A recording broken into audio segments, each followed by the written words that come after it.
জন্য বাংলাদেশ জামাত ইসলামী কাজ করছে। আমরা যুবকরা আমাদের আমির জামাত ডক্টর শফিকুর রহমানের নেতৃত্বে বাংলাদেশ গঠনের জন্য আগামীতে রক্ত দেওয়ার জন্য জীবন দেওয়ার জন্য প্রস্তুত আছি। সবাইকে ধন্যবাদ।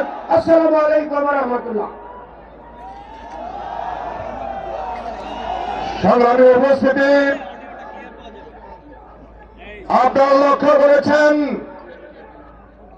ইতিমধ্যে আমাদের মাঝে এসে উপস্থিত হয়েছেন বাংলাদেশের জামাত ইসলামীর সংগ্রামী আমির, বিশ্ব ইসলামী আন্দোলনের অন্যতম পূর্ণা,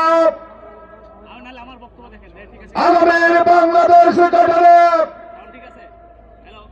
যিনি বাংলাদেশের নেতৃত্ব দিচ্ছেন মানবিক নেতা ডাক্তার শফিকুর রহমান।